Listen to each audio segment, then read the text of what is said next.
This Torah class is brought to you by TorahAnytime.com. Escolheu de todas as séries ela podia escolheu para falar para o G8. Nenhuma outra série vai botar ele na escola.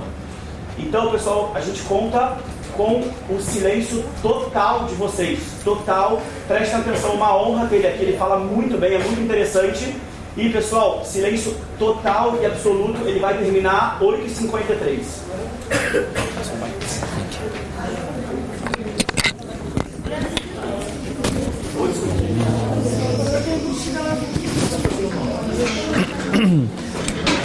Good morning, everyone. No. Hello? Yeah, can hear me. Good morning, everyone. How's your English? Good. Good? Okay, good.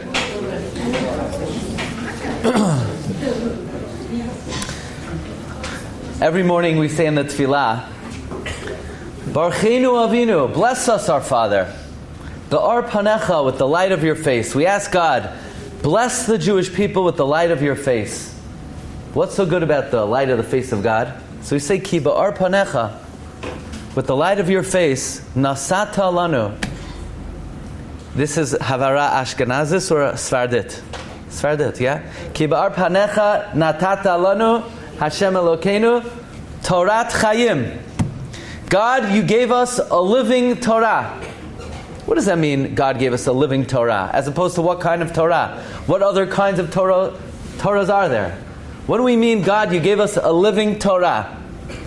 Two very important meanings. Number one, when God gave the Torah to the Jewish people, by the way, does anybody know in what year did God give the Torah to the Jewish people?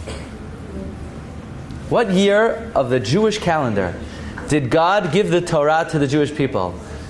2448. You know, Avraham Avinu was born in the year 1948 of the Jewish calendar.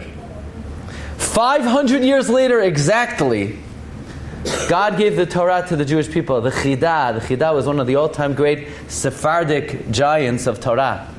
Chidah says God gave the Torah to the Jewish people in the year Chibatam, His love for them. God gave us the Torah out of an expression of love.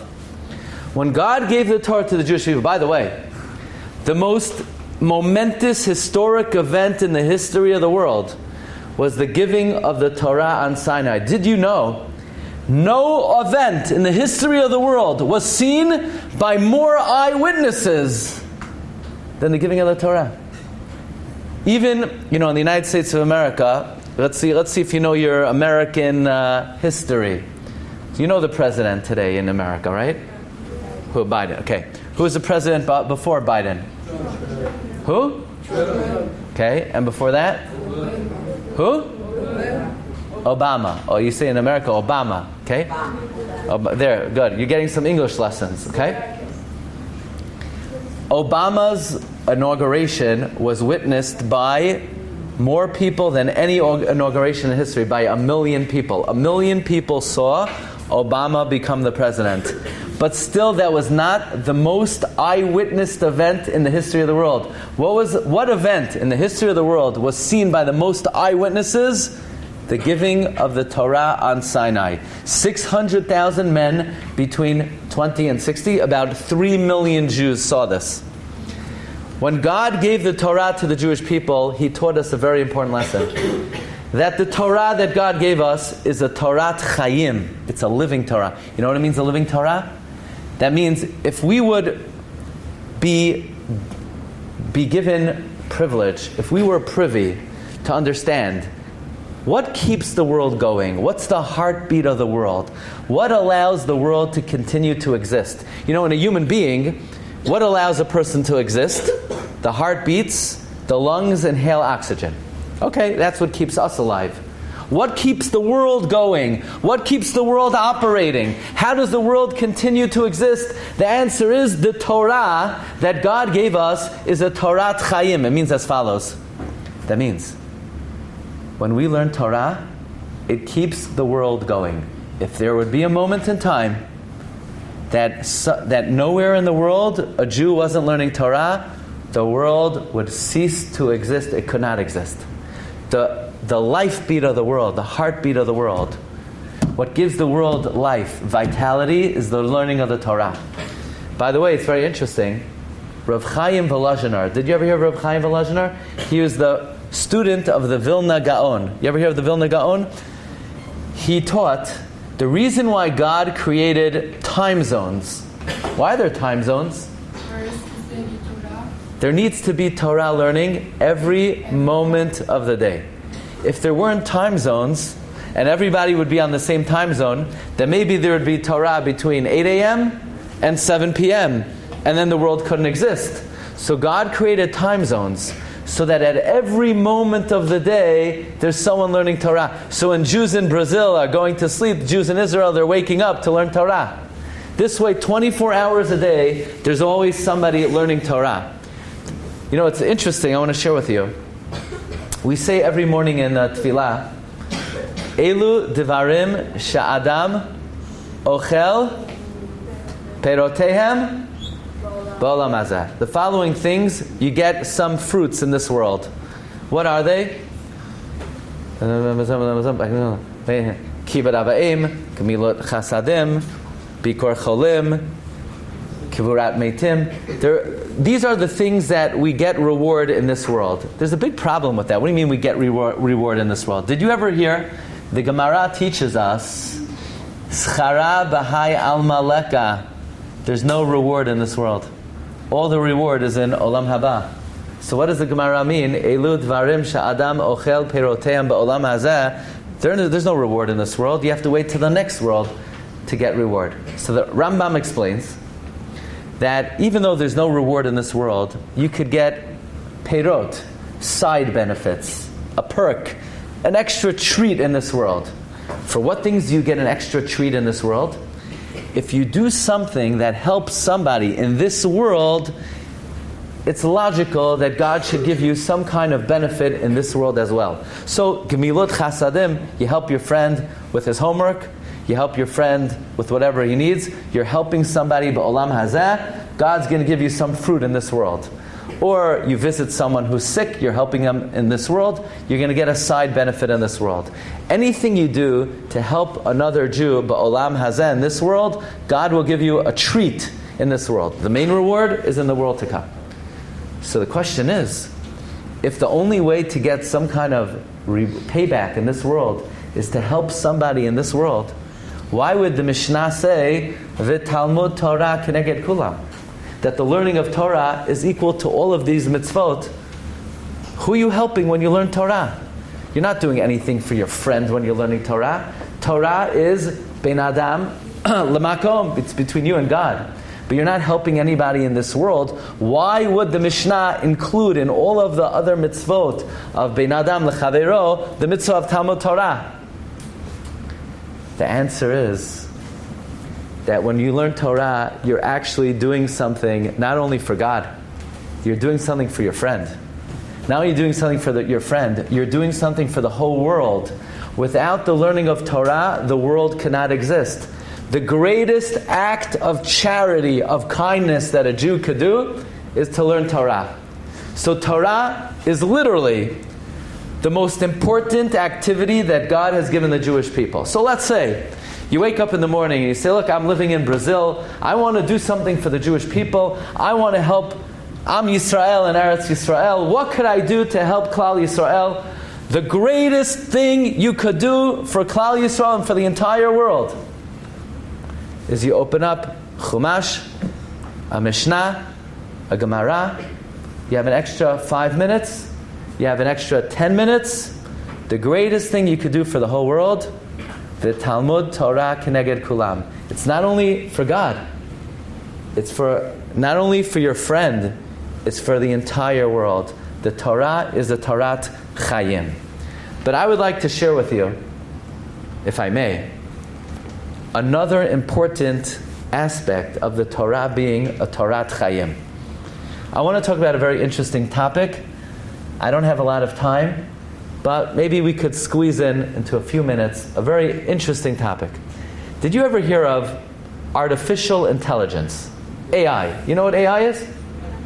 So, there was a a superbug. You know what a superbug is? Superbug is a kind of bacteria or virus that it develops resistance to antibiotics. So there were these soldiers in Afghanistan. They were contracting this virus, a superbug, and they couldn't treat it. They could not figure out an antibiotic to treat it because the virus, the illness, was so advanced it developed resistance to the antibiotic. You ever hear of such a thing? Sometimes you need to take something called like New Age antibiotic because the disease develops immunity to the antibiotic. So they used the AI, they used artificial intelligence, and they tested like 70 million different types of ways to formulate the antibiotic, and they're able to discover a way to use the antibiotic against the disease. AI is an amazing phenomenon that is very useful in our times. Do you think the Torah talks about artificial intelligence? Do you think the Torah, so you have a Mishnah, the Mishnah was written, 1800 years ago.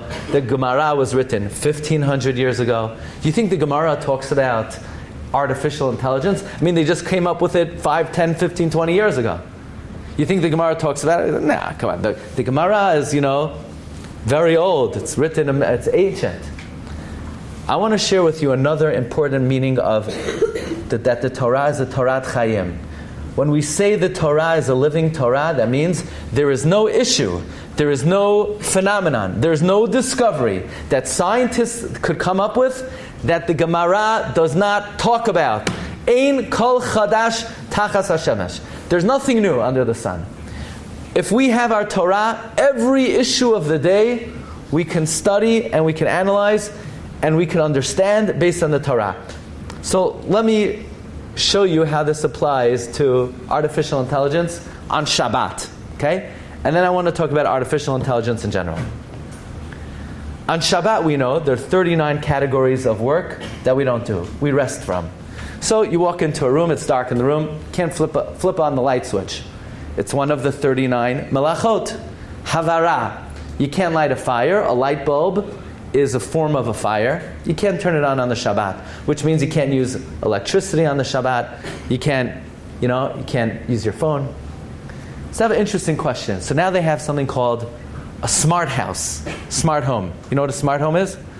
I don't have to flip on the switch. I walk into the house, and the house senses my movement or my body temperature, so I'm not doing anything. Can I activate, let's say, do they have in Brazil, Alexa, Siri, yeah? Hey Alexa, it's dark in here. What do you call it? Alexa? Yeah. Siri?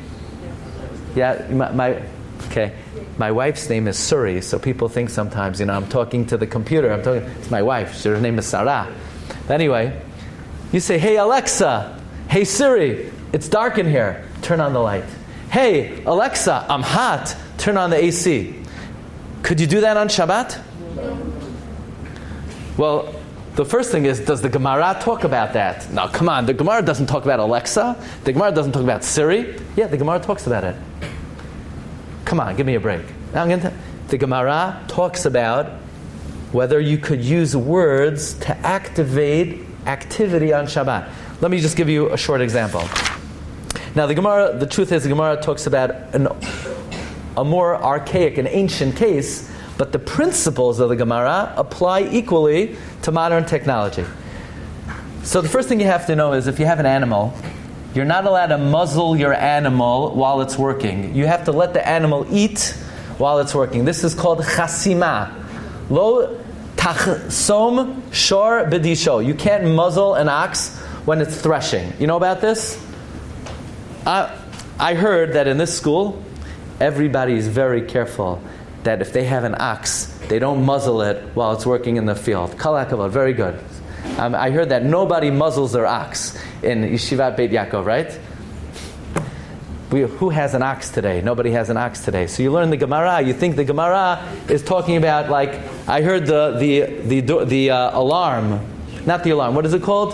The bell is the Flintstones, right? They have the Flintstones over here. Maybe it's better if I translate this Yeah? Ele falou que tem uma mitzvah na Torá que não pode fechar a boca do boi enquanto ele está arando no campo, porque o boi sofre, ele vê comida no chão, ele não pode comer. Então é proibido fechar a boca do teu animal quando ele vê comida. Yeah? Okay, thanks. What were you translating? The threshing, the muzzle? לא תחסום שור בדיש. Okay, thanks. Okay, good. Give him an extra breakfast or something. Okay. The question is, let's say, you know what a muzzle is. A muzzle is, you're gonna, yeah, if you need, let me know if you need me to, yeah. You can't muzzle your animal. You can't use a lock to close the mouth of the animal to stop it from eating while it's working in the field. The question is, here's another thing you need to know. There are 365 negative prohibitions in the Torah. Some of these prohibitions, if the Jewish court system was working, if somebody violated the Aveirah and we warned them, we would give physical punishment, makot, malkos, lashes, okay? But only if it's something called lav sheyesh bo ma'aseh. It has to be a lav that has an act. An act. For example, if somebody wears sha'atnez, that means they have in their suit wool and linen, and we tell them, hey, pal, you can't wear wool and linen. You have to make sure if you have a wool suit, you have to check it for sha'atnez. So you see, I have this nice suit from America. You see, I have this label over here. This label says I brought it to the laboratory, and he checked it to make sure there's no linen in it. Usually, most suits in America, they're not going to have linen in the wool. It's sha'atnez. But if a Jew is warned, don't wear sha'atnez, and he said, I don't care, I'm going to wear sha'atnez, and 2 witnesses warned him, take him to the court, and they'll give him lashes. If it's what we call lav sheyesh bo ma'aseh, it has to be a lav that has an act. If it doesn't have an act, if it's just speaking, let's say somebody speaks lashon hara. Speaking is not considered an act. If we warn someone not to speak lashon hara, we will not give lashes. It has to be lav sheyesh bo ma'aseh, a prohibition that has an act. You understand what I'm saying? An act is action, like wearing something, not speaking. Not speaking. Fine. Question is, if let's say your ox is threshing in the field, he's working in the field, and you're now to muzzle the ox, but you yell at the ox is about to eat the grass, and you say, hey, ox, stop it, don't eat the grass. And the ox, gets scared and he doesn't eat the grass. So you muzzled the ox with your words. You understand? You used your words to muzzle the ox. Is that a lav sheyesh bo ma'aseh? After all, you didn't act, you just said words. Okay? Tosfot says, now you're learning on a very high level. Tosfot says that even though you only used words, but your words caused an act. It caused the ox to stop working. So even though you only used dibur, words, but your dibur caused ma'aseh, that's lav sheyesh bo ma'aseh. Okay? And that's how we paskin. That's the halacha. Comes Rav Moshe Feinstein. Rav Moshe Feinstein was the leading halachic authority maybe in the last 100 years. And he wrote this 50 years ago. He said if they would ever invent a technology that by using words you could activate electricity. They didn't invent it yet. Nobody ever heard of such a thing. But Rav Moshe knew, he saw where the world was going. He said if there would ever be a technology where you could use words and activate, voice activation, would you be allowed to do that on Shabbat? Is that considered an act or not an act? You're using words to turn on the light. You're using words to turn on the AC. You're using words to act. Says Rav Moshe, it's not any different than using words to stop your ox from eating from the field. This would be lav sheyesh bo ma'aseh, and you couldn't use it on Shabbat. So this is an example of here we have a new technology, and the Torah that was given to us on Sinai 3,300 years ago already conveyed to the Jewish people how the principles of the Torah apply to modern technology. So I want to present to you a very interesting question. With all this artificial intelligence, You could basically ask AI any question you want, and they'll give you a whole, write-up on any topic. What is the advantage of human intelligence over artificial intelligence? We have the Torah. We have the Torah. You could program artificial intelligence to have the Torah also, right? What exactly is the advantage of a human being, of the creation of God, over technology? Our actions. We have actions. Our experiences. Our experience. Look, soon they're going to have robots that could act and could learn from experience.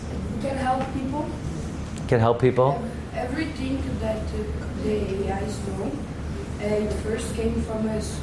It's all the information that we have. True. And then the AI gives us to them when we ask. So the source of it is human intelligence. That's definitely true. But let's try to understand what is the advantage of human intelligence. In other words, when we have a question in life, are we supposed to put into Google, hey, I don't know what to do, tell me what to do? Or do we need to ask a great rabbi? What would the advantage of a great rabbi be? Or of our own intelligence over artificial intelligence? I want to share with you at least one important thought, and this idea is very relevant to the current war in Israel today. When the Jewish people were crossing the Red Sea, when they were leaving Egypt, and as they're walking through, all of a sudden the sea opened up, and they were walking on the dry land, and the Egyptians were coming in behind them. They were chasing after us. They were trying to kill us. And the water came crashing down, and all the Egyptians died. Okay? Were they innocent civilians? I don't know, probably not. They're trying to kill us. But they were chasing after us, and they were dying. And we were being saved. And the heavenly angels turned to God, and they say, God, we want to sing Shirah. We want to praise you. You saved the Jewish people, and you killed our enemies. We want to praise you. And God said, no, can't praise me. Don't sing now. You know why? People are dying. It's not a time to sing. Ma'aseh yadai tovim bayam va'atem omrim shirah. People are dying, and you're going to sing shirah? Very interesting. The angels couldn't sing shirah. What did the Jewish people do? What were we doing when God was saving us? We were singing, Az Yashir Moshe Uvenei Yisrael Et Hashirah Hazot. We were singing. So why were the angels not allowed to sing and the Jewish people were allowed to sing? Good question, right? Did you ever hear the idea that an angel can't do two jobs at one time? You ever hear that? Remember when the angels came to visit Abraham on the third day of the Milah? One angel came to heal Abraham. One angel came to tell Sarah she was going to have a baby. One angel came to destroy the city of Sodom. I don't understand. Why can't they multitask? Send one angel and they'll do all the jobs. You ever hear the idea an angel could only do one job? I want to explain to you the depth, the profundity of this idea. What does it mean an angel could only do one job? This is very important. Human intelligence is much more sophisticated than the intelligence of an angel. When we say an angel could only do one job, an angel could look at a situation and he could only see one point of view. Let me explain. When the angels see the Egyptians dying, they could only see it one of two ways. They could see the victory of the Jewish people, and they could say, God, we praise you. Thank you so much for saving the Jewish people. Or they could see the suffering of the Egyptians and say, God, why is this happening to the Egyptians? We feel terrible that civilians are suffering. They could either see it way one or way two. They can't see both. So God says, if you're going to sing Shirah to me, you're going to praise me that the Jews are being saved, then you're going to become cold-hearted to the suffering of the Egyptians. I don't want you to do that. People are dying. People are suffering. You have to be happy that we're victorious, and at the same time have some level of sympathy that people are dying. The angel said, we can't see both. It's either one or the other. They're only able to see things from one vantage point. So God says, just stay out of this one. I don't want to hear your shirah. I don't want to hear your sympathy.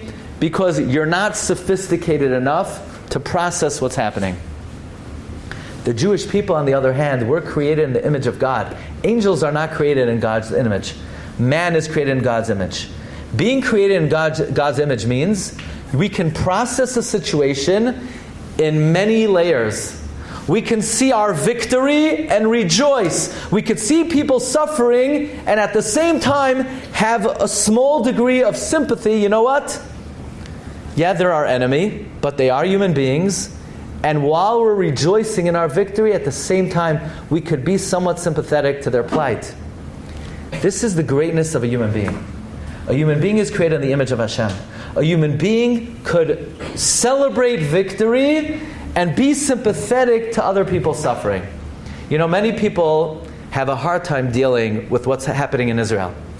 What are we supposed to feel as a Jew? Are we supposed to rejoice that we're winning the war and that we're defeating the enemy? Yes, we are supposed to rejoice. How are we supposed to feel when we see people dying, even if they're our enemy? Some sympathy. Both? How do you feel both? The answer is God created a human being in a way where we're so sophisticated. We're not a computer. You see, if you put into AI, they can only see it one way. Either the right thing is to rejoice in victory, or the right thing is to feel bad that people are suffering, but they don't have. It doesn't have the sophistication that a human being has to process contradictory emotion and feel both at the same time.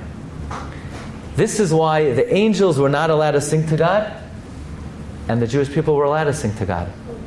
This is the special advantage of every Jew. Every Jew is created b'tselem Elokim. Did you know that the soul of a Jew is even somewhat more elevated than the soul of any other human being? Because we read in this week's Parsha, Banim atem l'Hashem Elokechem. We are the children of Hashem. Only the Jewish people are the children of Hashem. And as such, our neshamot are so sophisticated. I'm just going to end with one important idea. You know, the night of Yetziat Mitzrayim, the night of Pesach, we talk about the destruction of the Egyptians. And when we say the makot, do you have this custom? You take your finger, you put your finger in the cup, dam, tzefardea, kinim, you take out a little drop of wine for each makkah. One of the great rabbis, Rabbi Natan Tzvi Finkel, he was called the Alter of Slabodka. He was like the father of all the yeshivot today that we see in Israel, in America. They're all offshoots of a yeshiva called Slabodka. He taught the night of Pesach, when we're celebrating the victory over the Egyptians, at the same time we take out a little bit of wine. Why a little bit? Just to show that when people are suffering, we have some degree of sympathy. Again, that doesn't mean we don't rejoice in our victory. It doesn't mean we're not ecstatic that we're able to conquest and conquer land that belongs to us. But a Jew always has to maintain this type of ideology, that we rejoice in our victory, we rejoice in our brothers' conquest and victory, and at the same time we maintain a semblance of humanity and sympathy. This is the advantage of what we call human intelligence over artificial intelligence. So we learned today the Torah is the Torat Chaim. Every minute we learn Torah, we keep the entire world going. We learned the Torah is a Torat Chaim. Every issue that we encounter in our life, it could be a modern advancement, it could be modern technology, the Torah has what to say about it. And we learned the sophistication of human intelligence over artificial intelligence, that we are created in the image of Hashem and we're able to process contradictory ideas at the very same time. I thank you very much, everyone, for your kind attention. Thank you. And I wish you all bracha v'hatzlacha. And as Chodesh Elul is beginning, let me be the first to wish you Shana Tova u'mevorecha. Thank you very much. Thank you.